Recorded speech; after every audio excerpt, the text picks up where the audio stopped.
मेरे अजीज दोस्तों, आज मैं आपके सामने वो राज खोलने जा रहा हूं जिसे सुनने के बाद आपकी रूह कांप जाएगी और आपकी आंखों से आंसुओं का सैलाब रुक नहीं पाएगा। अगर आज आप इस वीडियो तक पहुंचे हैं तो यकीन मानिए ये कोई इत्तेफाक नहीं है, बल्कि अर्श वाले का बुलावा है। शायद आपका रब आज आपसे बात करना चाहता है। शायद वो आपके दिल की उस वीरानी को भरना चाहता है जो सालों से आपको चैन से सोने नहीं देती। आज की ये गुफ्तगू महज एक वीडियो नहीं है, बल्कि आपके डूबते हुए दिल के लिए एक सहारा है। मैं आपसे वादा करता हूं कि अगर आपने आज के ये चंद मिनट पूरी गहराई से सुन लिए तो आप वो इंसान नहीं रहेंगे जो आप इस वीडियो को शुरू करने से पहले थे। आपका दिल तड़प उठेगा, आपकी रूह रोने लगेगी और आपको पहली बार यह महसूस होगा कि सुकून का वो समंदर जिसके लिए आप दर दर की ठोकरें खा रहे थे, वो तो आपके अपने सीने के अंदर ही छुपा हुआ था। दुनिया की इस भीड़ में हम सब अकेले हो चुके हैं। हम मुस्कुराते तो हैं, मगर हमारी रूह अंदर ही अंदर चीख रही होती है। हम महफिलों की रौनक बनते हैं, मगर घर लौटते ही एक ऐसी तन्हाई हमें डसने लगती है जिसका कोई इलाज नजर नहीं आता। हम सोचते हैं कि शायद और पैसा आ जाए तो सुकून मिल जाएगा, शायद बड़ी गाड़ी और बड़ा घर आ जाए तो दिल का चैन लौट आएगा। लेकिन ऐ इंसान, जरा ठहर, अपनी भागती हुई जिंदगी को एक पल के लिए रोक और गौर कर। तूने कभी सोचा है कि बड़े बड़े महलों में रहने वाले लोग रात को नींद की गोलियां क्यों खाते हैं और एक मजदूर खुले आसमान के नीचे बेफिक्री की नींद कैसे सो जाता है? यहीं से वो राज शुरू होता है जिसे अल्लाह के वलियों ने समझा और दुनिया को बताया। अल्लाह रब्बुल इज्जत ने कयामत तक के लिए यह फैसला लिख दिया है, अला बिज़िक्रिल्लाहि तत्मिन्नुल क़ुलूब, यानी खबरदार हो जाओ, कान खोलकर सुन लो कि बेशक अल्लाह की याद में ही दिलों का सुकून छुपा है। इस आयत की गहराई में उतरकर देखो तो रूह कांप जाती है। अल्लाह ने यहां यह नहीं कहा कि सिर्फ इबादत से सुकून मिलेगा, बल्कि कहा कि मेरी याद से सुकून मिलेगा। और याद वो होती है जो दिल की हर धड़कन के साथ जुड़ी हो। जब एक बच्चा अपनी मां से बिछड़ जाता है तो आप उसे दुनिया का बेहतरीन खिलौना दे दें, मगर वो और जोर से रोने लगता है। उसे न मीठी चीज चाहिए न खिलौना चाहिए, उसे तो बस अपनी मां की गोद चाहिए। ऐ इंसान, तेरी रूह भी उस बिछड़े हुए बच्चे की तरह है जो अपने रब से बिछड़कर इस दुनिया के मिट्टी के खिलौनों में सुकून ढूंढ रही है। तू इसे गाड़ी दे दे, तू इसे बंगला दे दे, तू इसे पूरी दुनिया की दौलत दे दे, ये रूह तब तक तड़पती रहेगी जब तक इसे अपने रब की याद की गोद नहीं मिल जाती। तू खिलौनों से दिल बहला सकता है, मगर सुकून सिर्फ और सिर्फ अपने मालिक के पास ही पाएगा। हमारे नबी करीम सल्लल्लाहु अलैहि वसल्लम ने फरमाया कि जिस दिल में अल्लाह की याद नहीं, वो उस घर की तरह है जो उजड़ चुका हो, जहां सिर्फ वीरानी और खौफ का बसेरा हो। सहाबा ए किराम की जिंदगी का वो आलम था कि हजरत अब्बू बकर सिद्दीक रजी अल्लाहु अन्हु जब जिक्र ए इलाही में डूबते थे तो उनके सीने से जलते हुए गोश्त की खुशबू आती थी। ये उनके दिल की जलन थी, ये उनकी रूह की तड़प थी जो अल्लाह की मोहब्बत में जलकर कुंदन बन चुकी थी। हजरत बिलाल रजी अल्लाहु अन्हु पर जब जुल्म के पहाड़ तोड़े जाते थे तो वो मुस्कुराते थे। लोगों ने पूछा कि बिलाल, ये कैसा जादू है कि कोड़े तुम्हारी पीठ पर बरस रहे हैं और चमक तुम्हारी आंखों में नजर आ रही है? आपने तड़प कर कहा था, तुम्हें कोड़ों की तकलीफ दिख रही है, मगर मुझे उस रब की याद की वो लज्जत मिल रही है जिसके सामने कायनात की हर तकलीफ छोटी पड़ जाती है। आज हम सब बीमार हैं, मगर हमारा इलाज हकीमों के पास नहीं है। हमारी बीमारी ये है कि हमने अपने दिल के दरवाजे दुनिया के लिए खोल दिए और अपने रब की याद को बाहर खड़ा कर दिया। हमने इंसानों से उम्मीदें लगा ली, हमने पैसों को खुदा बना लिया और फिर हम शिकायत करते हैं कि सुकून नहीं है। मेरे दोस्त, याद रख, जब तक तू इस फानी दुनिया के पीछे भागेगा, ये तुझे थका देगी, ये तुझे तोड़ देगी और आखिर में तुझे अकेला छोड़ देगी। मगर तेरा रब वो है जो तब भी तेरे साथ था जब तू कुछ नहीं था, और तब भी तेरे साथ होगा जब तेरे अपने तुझे कब्र की मिट्टी के नीचे दबाकर लौट आएंगे। आज की ये घड़ी चीख चीख कर कह रही है कि वापस लौट आओ अपने मालिक की तरफ। सजदे में गिरकर एक बार कह तो सही कि या अल्लाह, मैं हार गया, मैं थक गया, अब मुझे संभाल ले। मैं यकीन दिलाता हूं कि उसी पल तेरे दिल पर सुकून की वो ओस गिरेगी कि तू रो पड़ेगा और तेरी रूह झूम उठेगी। मेरे अजीज दोस्तों, अब हम उस रूहानी गहराई की तरफ कदम बढ़ा रहे हैं जहां पहुंचकर दुनिया के बड़े बड़े बादशाहों ने अपने ताज मिट्टी में मिला दिए और फकीरी इख्तियार कर ली। अक्सर लोग सवाल करते हैं कि वो याद दिल में उतरती कैसे है, वो कौन सा राज है जो अल्लाह के वलियों को मिल गया, जिसकी वजह से वो हर हाल में मुस्कुराते रहे। सुल्तानुल औलिया हजरत गौस ए आजम शेख अब्दुल कादिर जिलानी रहमतुल्लाह अलैह फरमाते हैं कि ए इंसान, तेरा दिल एक आईना है और दुनिया की मोहब्बत उस पर जमी हुई गर्द है।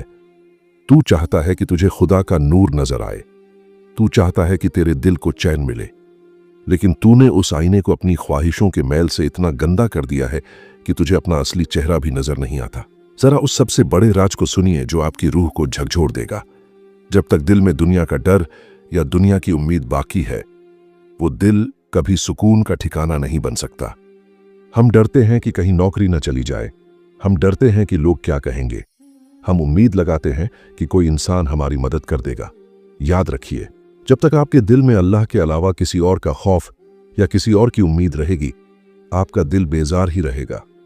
जिस दिन आपने ये यकीन कर लिया कि मेरा नफा और नुकसान सिर्फ मेरे रब के हाथ में है और कायनात का कोई पत्ता उसकी मर्जी के बिना नहीं हिल सकता, उसी दिन से आपके दिल से बोझ उतरना शुरू हो जाएगा। वलियों का सुकून इसी यकीन में छुपा होता है कि जो मेरा है वो मुझे मिलकर रहेगा और जो मेरा नहीं है उसे पूरी दुनिया मिलकर भी मुझे नहीं दे सकती। हजरत ख्वाजा गरीब नवाज मोइनुद्दीन चिश्ती अजमेरी रहमतुल्लाह अलैह का वो इरशाद याद कीजिए जो प्यासी रूह को सैराब कर देता है। आप फरमाते हैं कि दरवेश वो है जो दुख में ऐसे खुश हो जैसे लोग सुख में खुश होते हैं। जरा सोचिए, ये कैसा मुकाम होगा जहां इंसान को तकलीफ भी मीठी लगने लगे। ये तब होता है जब बंदा अपने मालिक की रजा में राजी हो जाता है, जब आपको ये महसूस होने लगे कि ये दर्द देने वाला भी वही है जो मुझसे 70 माओं से ज्यादा मोहब्बत करता है, तो फिर वो दर्द दर्द नहीं रहता बल्कि महबूब का भेजा हुआ एक तोहफा बन जाता है। क्या हमने कभी इस अंदाज में सोचा? हम तो छोटी सी परेशानी आने पर अपने रब से शिकवा करने लगते हैं। हम कहने लगते हैं कि या अल्लाह, मेरे साथ ही ऐसा क्यों हुआ। यहीं हम सुकून खो देते हैं। सुकून तो वलियों की तरह ये कहने में है कि मौला, जो तेरी मर्जी वही मेरी मर्जी। हजरत निजामुद्दीन औलिया रहमतुल्लाह अलैह के दरबार का वो मंजर याद करें जब लोग अपनी परेशानियों का ढेर लेकर आते थे और आप सिर्फ एक नजर से उनके दिलों का बोझ उतार देते थे। किसी ने पूछा कि हुजूर, आपके चेहरे पर ये नूर और ये चैन कहां से आता है? जवाब मिला कि जब दिल से मैं निकल जाती है तो वहां तू बस जाता है। जब तक इंसान के अंदर ये मैं रहती है कि मैं ये करूंगा, मैं वो बनूंगा, तब तक वो बेचैन रहता है। लेकिन जब इंसान अपनी हस्ती को खुदा के हुक्म के सामने मिटा देता है तो फिर खुदा की कुदरत उसके दिल में सुकून बनकर उतरती है। ये वो राज है जो आज की दुनिया हमें नहीं सिखाती। आज की दुनिया हमें खुद गर्ज और अपनी अना का पुजारी बनाती है, जबकि सूफिया की तालीम हमें खुद को मिटाना सिखाती है। मेरे दोस्त, जरा अपनी आंखों को बंद करके आज सच सच सोच, क्या तूने कभी अपने दिल के अंदर झांकने की कोशिश की है? तू बाहर की वीरानी से डरता है, लेकिन तेरे अंदर जो गुनाहों का कब्रिस्तान बना है उसका क्या? तू दूसरों से वफा मांगता है, लेकिन क्या तूने अपने खुदा से कभी वफा की? वलियों का रास्ता आंसुओं का रास्ता है। ये वो आंसू हैं जो तन्हाई में जमीन पर गिरने से पहले अर्श के मालिक के दामन में पहुंच जाते हैं। सुल्तान बाहू रहमतुल्लाह अलैह फरमाते हैं कि दिल का दरिया इतना गहरा है कि इसमें पूरी कायनात समा जाए तो भी जगह खाली रह जाती है। इस दिल को सिर्फ खुदा ही भर सकता है। तू इसे दुनिया की चीजों से भरने की कोशिश मत कर, ये कभी नहीं भरेगा। तू जितना इसमें दुनिया डालेगा ये उतना ही और खाली होता जाएगा और तू उतना ही ज्यादा बेकरार होता जाएगा। आज अपनी रूह से पूछ कि तू कब तक भटकेगा। वलियों ने जिस सुकून को पाया वो महलों में नहीं मिला, बल्कि वो दिल की तन्हाई में मिला। उन्होंने अपने नफ्स को मारा, उन्होंने अपनी उन ख्वाहिशों का गला घोंटा जो उन्हें खुदा से दूर करती थीं। तब जाकर उन्हें वो रूहानी लज्जत मिली जिसके सामने दुनिया की हर ऐश और इशरत फीकी है। अगर तू भी चाहता है कि तेरा दिल एक जिंदा दिल बन जाए, अगर तू भी चाहता है कि तुझे वो चैन मिले जो मौत के वक्त भी तुझसे न छीना जाए, तो आज वलियों के नक्शे कदम पर चल। अपनी तमाम परेशानियों को अपने रब के हवाले कर दे और कह दे कि या अल्लाह, मेरा कोई नहीं तेरे सिवा। जैसे ही तेरे दिल से ये आवाज निकलेगी, तू देखेगा कि तेरे अंदर की तड़प एक मीठी ठंडक में बदल जाएगी और तेरी आंखें उस बेमिसाल महबूब की याद में भीग जाएंगी। मेरे अजीज दोस्तों, अब हम उस मुकाम पर खड़े हैं जहां रूह और जिस्म का फासला मिटने लगता है और इंसान अपनी असलियत को पहचानने लगता है। अब मैं आपको वो राज बताने जा रहा हूं जिसे सुनकर आपकी रूह कांप उठेगी। ये वो राज है जिसे सूफिया ए किराम ने अपनी उम्रें गुजार कर पाया और दुनिया की नजरों से छुपा कर रखा। इमाम गजाली रहमतुल्लाह अलैह फरमाते हैं कि ए इंसान, तेरा दिल एक शाही तख्त है और इस तख्त का असली बादशाह अल्लाह है, लेकिन तूने इस तख्त पर अपने नफ्स की ख्वाहिशों, अपनी अना और अपनी झूठी शान को बिठा दिया है। जब बादशाह के तख्त पर चोर और डाकू बैठ जाएं, तो उस मुल्क में कभी सुकून नहीं आ सकता। तेरे दिल का मुल्क इसीलिए तबाह है क्योंकि तूने अपने रब को वहां से बेदखल कर दिया है। जरा गौर कीजिएगा कि अल्लाह के वली उस वक्त भी क्यों मुस्कुराते थे जब उनके पास खाने को एक निवाला नहीं होता था। हजरत बाबा फरीदगंज शकर रहमतुल्लाह अलैह का वो मंजर याद करें जब आप कई दिनों के फाके से होते थे, लेकिन आपकी जबान पर खुदा का शुक्र ऐसा होता था जैसे आपने पूरी दुनिया की नेमतें पाली हों। किसी ने पूछा कि बाबा, इतना दर्द और इतनी भूख, फिर ये सुकून कैसा? आपने तड़प कर फरमाया था कि जब पेट खाली होता है तो रूह भारी हो जाती है, और जब रूह भारी होती है तो वो अर्श के करीब उड़ने लगती है। हम सब आज इसीलिए बेचैन हैं क्योंकि हमने अपने जिस्मों को तो खिला खिला कर मोटा कर लिया, मगर अपनी रूहों को भूखा मार दिया। हमारी रूह भूखी है और भूखा इंसान कभी सुकून से नहीं बैठ सकता। रूह की गिज़ा जिक्र है, रूह की गिज़ा अपने रब के सामने रोना है। हजरत राबिया बसरी रहमतुल्लाह अलैह की बारगाह का वो वाकया सुनिए जो पत्थर दिलों को भी मोम कर देता है। एक रात आप सजदे में थीं और रो रो कर कह रही थीं कि या अल्लाह, अगर मैं तेरी इबादत जहन्नम के डर से करूं तो मुझे जहन्नम में जला देना, और अगर मैं तेरी इबादत जन्नत की लालच में करूं तो मुझे जन्नत से महरूम कर देना, लेकिन अगर मैं तेरी इबादत सिर्फ और सिर्फ तेरी मोहब्बत के लिए करती हूं तो मुझे अपने दीदार से महरूम न करना। दोस्तों, जरा सोचिए ये कैसी बेगरज मोहब्बत है। हमारा हाल तो ये है कि हम एक तस्बीह भी पढ़ते हैं तो उसके बदले में दुनिया का फायदा मांगते हैं। हम इबादत नहीं करते, हम अपने रब से सौदा करते हैं। और याद रखना, सौदागरों को मुनाफा तो मिल सकता है, मगर वो सुकून और वो कुर्बत कभी नहीं मिल सकती जो एक सच्चे आशिक को मिलती है। वलियों ने खुदा से सौदा नहीं किया, उन्होंने खुदा से खुदा को मांग लिया। एक और बहुत बड़ा राज जो वलियों ने हमें सिखाया वो है मखलूक की खिदमत। हजरत मखदूम अशरफ जहांगीर सिमनानी रहमतुल्लाह अलैह फरमाते हैं कि अगर तू चाहता है कि खुदा तेरा हो जाए तो तू खुदा के बंदों का हो जा। जिस दिल में किसी दूसरे इंसान के लिए नफरत, कीना या हसद है, उस दिल में खुदा की याद कभी घर नहीं कर सकती। आज हमारे दिलों में अपनों के लिए नफरतें भरी हैं। हम दूसरों की तरक्की देखकर जलते हैं और फिर हम चाहते हैं कि हमें सुकून मिले। ये मुमकिन ही नहीं है। सुकून उस दिल में उतरता है जो आईने की तरह साफ हो, जिसमें किसी के लिए कोई मैल ना हो। वली वो होता है जो अपने दुश्मन के लिए भी हाथ उठाता है तो दुआ मांगता है।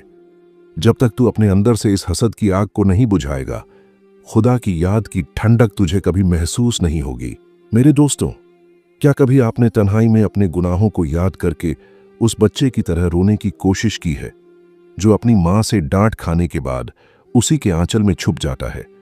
हजरत फजैल बिन अयाज रहमतुल्लाह अलैह एक डाकू थे, लेकिन एक रात कुरान की एक आयत ने उनके दिल की दुनिया बदल दी। वो आयत क्या थी? क्या अभी वो वक्त नहीं आया कि ईमान वालों के दिल अल्लाह की याद के लिए झुक जाएं? ये सुनना था कि वो इतना रोए कि वली एक कामिल बन गए। उनके आंसू ऐसे थे कि उन्होंने बरसों के गुनाहों को एक पल में धो दिया। आज हम सब गुनहगार हैं, हम सब भटके हुए हैं, लेकिन याद रखना, तुम्हारा रब तुम्हारे आंसुओं का इंतजार कर रहा है। वो 7 आसमानों के ऊपर बैठा सिर्फ ये देख रहा है कि कब मेरा बंदा थक हार कर मुझे पुकारे और मैं उसकी तरफ रहमत बनकर दौड़ूं। अल्लाह के वलियों ने वो राज पाया जिसे फना फिल्लाह कहते हैं, यानी अपनी मर्जी को अल्लाह की मर्जी में ऐसे मिटा देना जैसे कतरा समंदर में मिलकर समंदर हो जाता है। जब कतरा समंदर बन जाए तो उसे फिर सूखने का डर नहीं रहता। जब बंदा अल्लाह का हो जाए तो उसे फिर दुनिया के लुटने का डर नहीं रहता। यही वो मुकाम है जहां पहुंचकर बेचैनी खत्म हो जाती है और एक ऐसी रूहानी लज्जत शुरू होती है जिसे बयान करने के लिए दुनिया के अल्फाज कम पड़ जाते हैं। आप खुद सोचिए कि जिसे कायनात का मालिक मिल गया उसे फिर और किस चीज की कमी रह गई। जिसे समंदर मिल गया वो बूंदों के लिए क्यों रोएगा।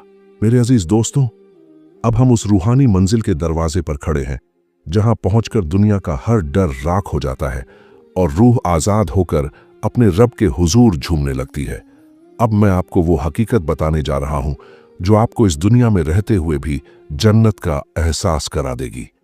इसे सूफिया की जबान में मौत से पहले मर जाना कहते हैं। हजरत अली करमल्लाह वजहुल करीम का वो कौल याद कीजिए कि लोग सो रहे हैं और जब वो मरेंगे तब जागेंगे। जरा सोचिए, ये कितनी बड़ी बात है। हम जिसे जिंदगी समझ रहे हैं वलियों की नजर में वो महज एक ख्वाब है और इस ख्वाब की बेचैनी तब तक खत्म नहीं होती जब तक इंसान बेदारी के उस मुकाम पर न पहुंच जाए जहां उसे हर चीज में अपने रब का नूर नजर आने लगे। सुल्तानुल आरिफीन हजरत सुल्तान बाहू रहमतुल्लाह अलैह फरमाते हैं कि ए दिल, तू दुनिया की तड़प में क्यों जल रहा है? तू उस हू के जिक्र में क्यों नहीं खो जाता जो तेरे वजूद के हर जर्रे में मौजूद है? आप फरमाते हैं कि जब बंदा अपनी आंखें बंद करके अपने दिल की गहराई में उतरता है तो उसे अर्शो फर्श के वो नज़ारे दिखते हैं जो 7 आसमानों के ऊपर है। ये वो राज है जो आज की साइंस नहीं बता सकती।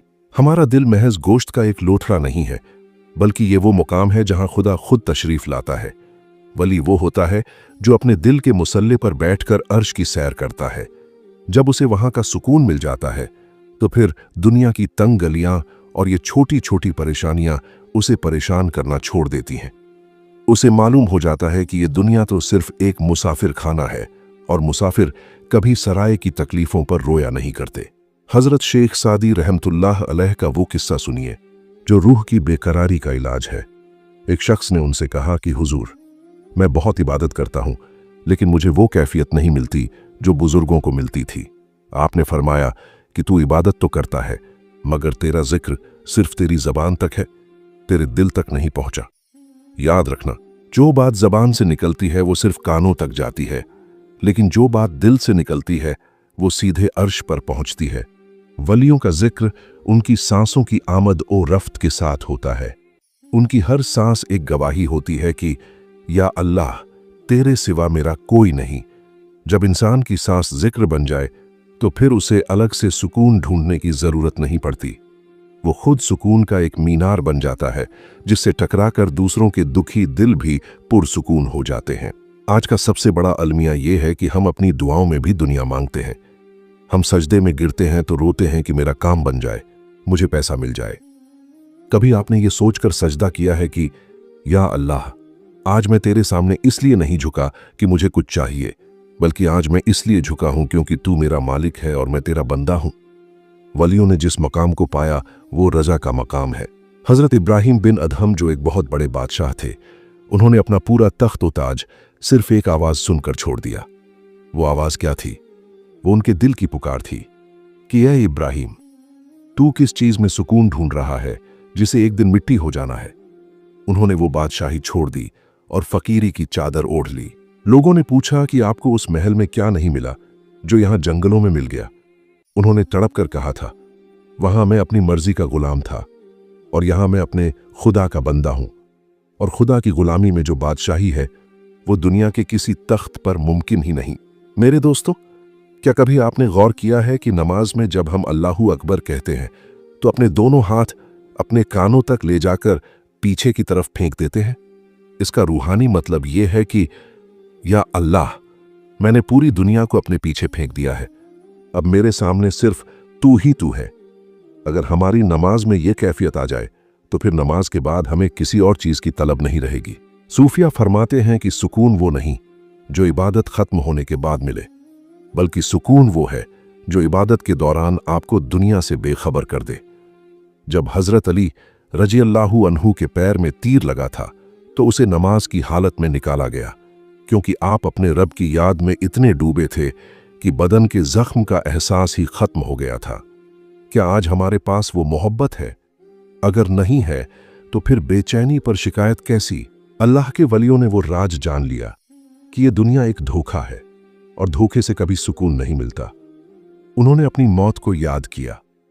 हजरत उस्मान गनी रज़ियल्लाहु अन्हु जब कब्र के पास खड़े होते तो इतना रोते कि आपकी दाढ़ी मुबारक आंसुओं से भीग जाती। किसी ने पूछा कि हुजूर, आप जन्नत और जहन्नम के जिक्र पर इतना नहीं रोते जितना कब्र को देखकर रोते हैं। आपने फरमाया था कि कब्र आखिरत की पहली मंजिल है, अगर यहां सुकून मिल गया तो आगे सब आसान है। मेरे दोस्त, अगर तू चाहता है कि तेरा दिल आज ही पुरसुकून हो जाए तो एक बार अपनी मौत को याद कर। सोच कि जिस घर के लिए तू दिन रात एक कर रहा है वहां से तुझे एक दिन खाली हाथ निकलना है। जिस दिन ये हकीकत तेरे दिल में उतर जाएगी उसी दिन से दुनिया की हर परेशानी तुझे छोटी लगने लगेगी और तेरे दिल में अपने मालिक की सच्ची मोहब्बत जाग उठेगी। मेरे अजीज दोस्तों, अब हम उस आखिरी और सबसे मुकद्दस मंजिल पर पहुंच चुके हैं जहां पहुंचकर इंसान और उसके रब के दरमियान के तमाम पर्दे उठ जाते हैं। ये वो मकाम है जिसे सूफिया किराम विसाल का मकाम कहते हैं, यानी अपने महबूब से मिल जाना। अब मैं जो राज खोलने जा रहा हूं वो आपकी पूरी जिंदगी का हासिल है। गौर से सुनिएगा, क्योंकि ये बातें कानों के लिए नहीं, सीधे रूह में उतरने के लिए है। हजरत सुल्तान बाहू रहमतुल्लाह अलैह फरमाते हैं कि ए राह ए हक के मुसाफिर, तू तब तक कामिल नहीं हो सकता जब तक तू अपने अंदर के बुतों को नहीं तोड़ देता। ये बुत पत्थर के नहीं हैं, ये बुत तेरी अना, तेरे हसद, तेरी नफरत और तेरी दुनियावी मोहब्बतों के हैं। जिस दिन ये बुत टूट जाएंगे तेरा दिल अर्श ए इलाही का आईना बन जाएगा। अल्लाह के वलियों ने वो राज पाया जिसे इश्क ए हकीकी कहते हैं, एक ऐसी मोहब्बत जिसमें महबूब की रजा के सिवा और कुछ नजर नहीं आता। हजरत मंसूर अल हल्लाज रहमतुल्लाह अलैह का वो मंजर याद करें जब उन्हें सूली पर चढ़ाया जा रहा था। उनके बदन के टुकड़े किए जा रहे थे, लेकिन उनके चेहरे पर एक अजब किस्म का सुकून और मुस्कुराहट थी। लोगों ने पूछा कि मंसूर, ये कैसा दर्द है जिसमें तू मुस्कुरा रहा है? आपने तड़प कर फरमाया था कि जब महबूब सामने हो तो जख्मों का एहसास ही नहीं रहता। मेरे दोस्त, सुकून का सबसे बड़ा और आखिरी राज यही है कि आप अपने आप को अल्लाह की मोहब्बत में फना कर दें। जब मोहब्बत हद से बढ़ जाती है तो दर्द भी लज्जत बन जाता है और तन्हाई भी महफिल बन जाती है। हजरत मौलाना रूमी रहमतुल्लाह अलैह फरमाते हैं कि तेरी रूह एक बांसुरी की तरह है जो अपने बाग यानी अर्श से बिछड़कर रो रही है। तू इसमें दुनिया की हवा भरने की कोशिश मत कर, बल्कि इसमें जिक्र ए इलाही की फूंक मार। जैसे ही खुदा की याद इस रूह में उतरेगी तेरी जिंदगी का हर सुर सुरीला हो जाएगा।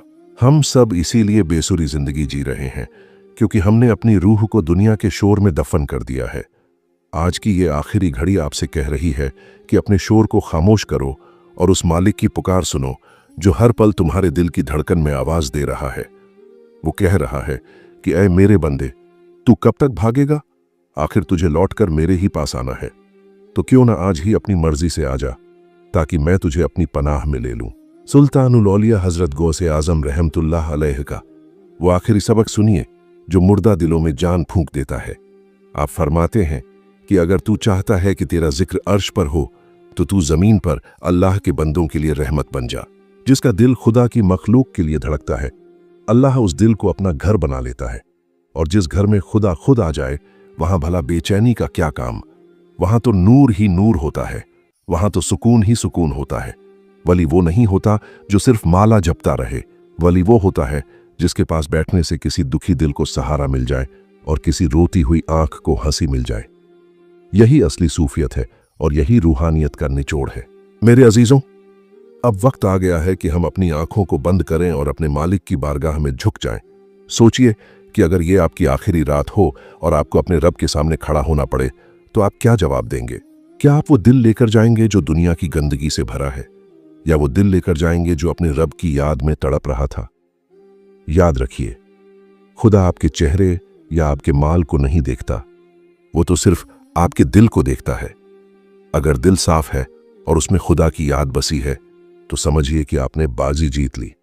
सुकून का वो चश्मा आपके अंदर से फूट पड़ेगा कि आप जहां जाएंगे वहां बरकतें और खुशियां बांटते फिरेंगे। आज की ये गुफ्तगू महज लफ्जों का खेल नहीं थी, ये मेरी रूह की आवाज थी जो आपकी रूह तक पहुंचनी चाहिए। अगर आज आपकी आंख से एक भी आंसू गिरा है तो समझिए कि आज आपकी तौबा कबूल हो गई और आपके सुकून का सफर शुरू हो गया। अब जब आप इस वीडियो को बंद करेंगे तो एक नए इंसान बनकर उठिएगा, एक ऐसा इंसान जिसके दिल में खुदा हो, जिसकी जबान पर शुक्र हो और जिसकी आंखों में सबके लिए मोहब्बत हो। याद रखिए, सुकून बाहर नहीं है, सुकून आपके अंदर है, बस उसे जगाने की जरूरत है। अल्लाह हम सबको अपने वलियों के साए में रखे और हमें वो मौत अता करे जिसमें हम मुस्कुरा रहे हों और हमारा रब हमसे राजी हो। आमीन या रब्बुल आलमीन। मेरे अजीज दोस्तों, अब जब ये बातें खत्म हो रही हैं तो मेरा दिल भर आया है। मैं आपसे एक यूट्यूबर की तरह नहीं बल्कि एक भाई की तरह हाथ जोड़कर गुजारिश करता हूं कि जरा सोचिए, हम कब तक अपने पैदा करने वाले से मुंह मोड़कर इस फानी दुनिया के पीछे भागते रहेंगे? हम कब तक उस मालिक की नाफरमानी करते रहेंगे जो 70 माओं से ज्यादा हमसे मोहब्बत करता है और आज भी हमारे लौट आने का इंतजार कर रहा है? आज की ये वीडियो महज एक आवाज नहीं थी, ये आपके दिल के दरवाजे पर दी गई एक दस्तक थी। अगर आज आपकी रूह तड़पी है, अगर आपकी आंखों के किनारे गीले हुए हैं, तो समझ जाइए कि आपका रब आपको अपनी पनाह में बुला रहा है। मैं आपसे भीख नहीं मांगता, लेकिन आपके सुकून की खातिर इल्तिजा करता हूं कि इस सूफी तालीम चैनल से जुड़ जाइए, इसे सब्सक्राइब कर लीजिए ताकि हम और आप मिलकर रूहानियत के इस सफर को जारी रख सकें और अपने उजड़े हुए दिलों को दोबारा आबाद कर सकें। इस वीडियो को एक लाइक जरूर दीजिएगा, क्योंकि आपका एक लाइक इस पैगाम को दूर तक पहुंचाने में मदद करता है। और सबसे बड़ी बात, मेरा आपसे हाथ जोड़कर यह सवाल है, क्या आप नहीं चाहेंगे कि जो सुकून आज आपको महसूस हुआ वो किसी और तड़पते हुए दिल को भी मिले? आज ये दुनिया बेचैन है, लोग डिप्रेशन और तन्हाई में घुट रहे हैं। मैं आपसे गुजारिश करता हूं कि सवाब की नीयत से इस वीडियो को कम से कम 10 बंदों को जरूर भेजें, सिर्फ 10 बंदों को। क्या पता आपके एक शेयर से किसी की भटकती हुई रूह को अपना ठिकाना मिल जाए और वो अपने मालिक की याद में सजदे में गिर जाए। याद रखिए, आज नहीं तो कल हमें उस मालिक के पास लौट कर जाना है जिसने हमें पैदा किया है। उसे भूलकर हम कभी खुश नहीं रह सकते। आइए आज ये वादा करें कि हम उस खुदा को कभी नहीं भूलेंगे जिसके नाम में ही दिलों का असली सुकून छुपा है। अल्लाह आप सबको अपने हिफ्ज़ व अमान में रखे और आपके दिलों को अपनी याद से हमेशा जिंदा रखे। आमीन या रब्बुल आलमीन।